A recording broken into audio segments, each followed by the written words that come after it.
Hi, my name is Tom Frass and I wrote the music for Mary and Bowley. This is just going to be a quick little work reel where I talk through some of the ideas that I had for the score. Now, in particular, as part of our research, the one thing that we found in attachment styles is how these two conflicting personalities, the insecure, avoidant, and the anxious, they're complete opposites, but yet they still attract each other. So I wanted to show that through music. So what I began by doing was by making the motifs for each character. Now, Mary's character she's the insecure avoidant. And for her, I used the inspiration of Clair de Lune by Debussy.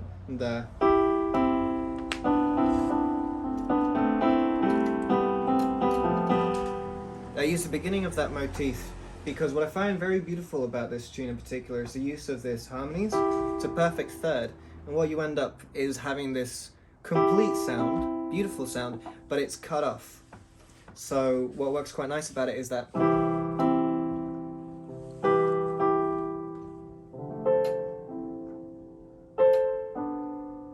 it sounds like a lonely sound. And I did the exact opposite for Bowley's motif, which for hers it's a lot simpler, though it's a downwards arpeggio. Now what I did in terms of the rhythm for that is that because I'm using this in a 4/4 time signature, her arpeggio is a 3. So what I'm doing is I'm doing a 3/3/2, which ends up being an 8, so it perfectly repeats twice. What it ends up happening is you get this sound that sounds like it's tripping up on itself. It doesn't sound confident. It's the... So 1 2 3 1 2 3 1 2 1 2 3 1 2 3 1 2 1 2 3 1 2 3. So those were the foundations of which the songs were built out of. Now next what I did was found a stable chord sequence that I was happy with. I chose the C major scale, which in Western music theory is one of the easiest and just nicest scales. Incredibly simple, but what it leads to is some beautiful Disney-esque sounds like...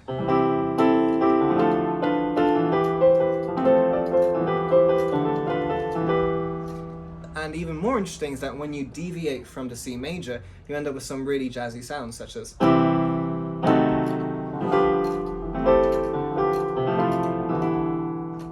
So I used that as the foundation for what would become their happy couple theme.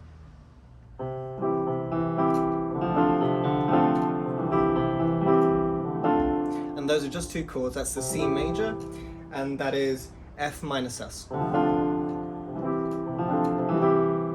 And what works quite nicely about this is that if I wanted to tell a story through the music, let's say I have one character, Mary,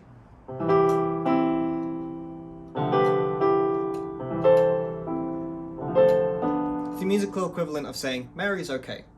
Same with Bowley. And in particular what I found, so next is the happy couple motif. So what I did for this is I took the two motifs, and then created this bouncing around theme, this theme of where it shouldn't work, but it does. So it's...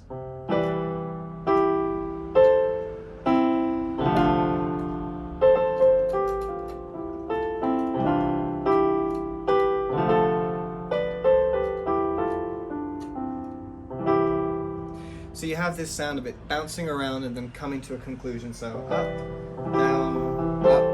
down, and then it reaches a conclusion. And it fits together, again meeting the chord sequence.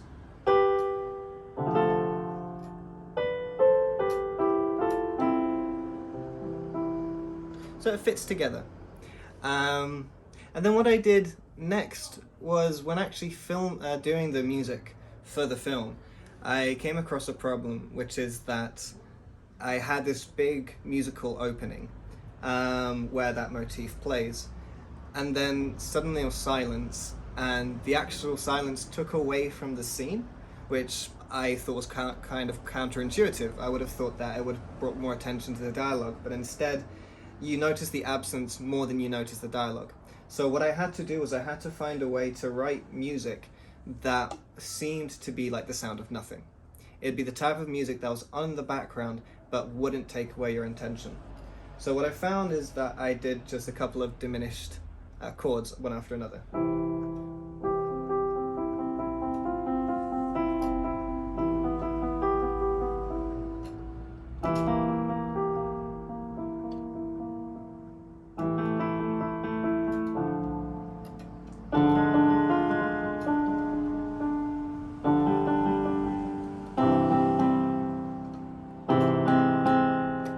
So this was a way of having this mood of the scene, which was this very passive-aggressive conversation happening in scene 1, have this backing which doesn't take away from the dialogue, but if anything, should hopefully add to it. And what's quite nice about this as well is that with this chord sequence, I could have these conversations between these characters shown musically. So say something like...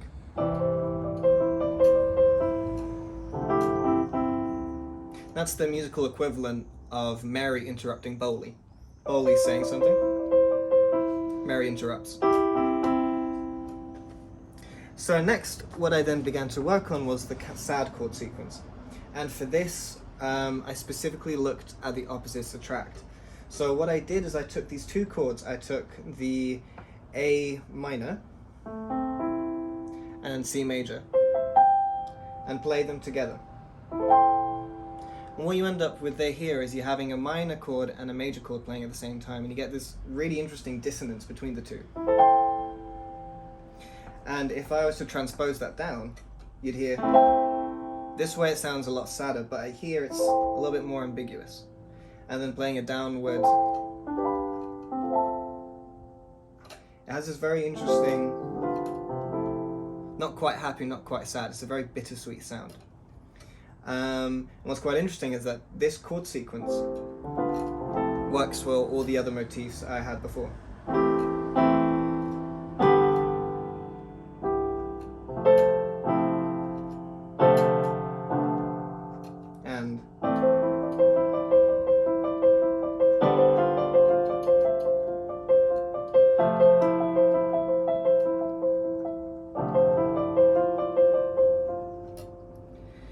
And then that in particular, I wanted to have a traveling theme for that as well. So you have this establishing sad noise.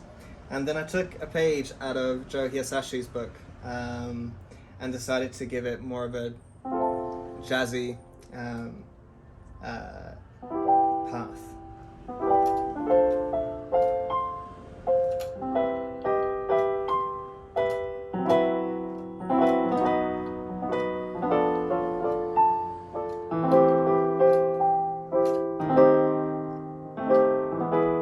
And then it nicely resolves back into the opening chord.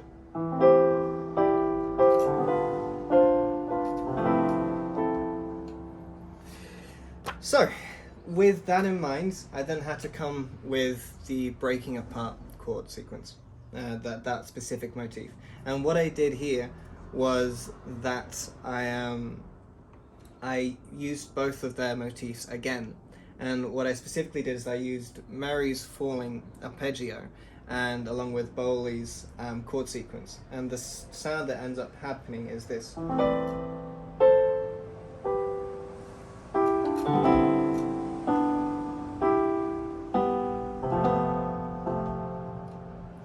So here, in particular, I'm starting this sound on the note D, which is quite interesting because in both the A minor and the C major scale, D doesn't come up, so it's a completely clashing chord to begin with. It's starting on the wrong foot. And it falls nicely, skips a note, and then it tries to fix itself before just falling further down. And the sound that you end up from this is...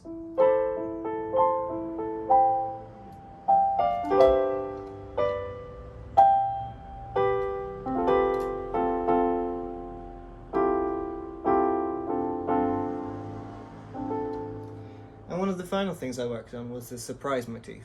And this is something that someone says something very hurtful, and then you're left with this feeling of that initial shock, and then as it sets in,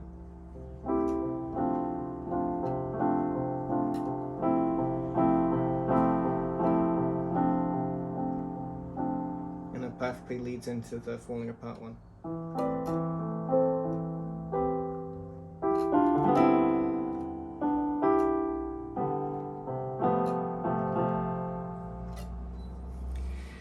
And yes, so in finishing the film, I wanted to take away all the moods and everything and just leave it with the bare facts. And the bare facts are that the last things that remain in the film are Mary and are Bowley.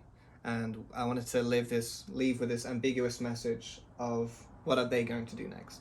Not to do with the context of the scene, but what are they specifically going to do next. So what I did is I stripped everything away and I just played their two motifs back to back.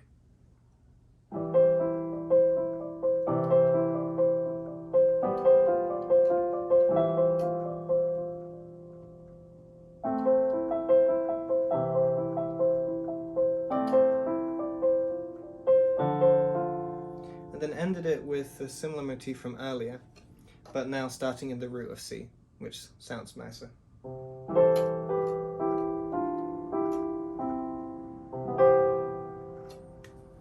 And that's Mary and Bowley.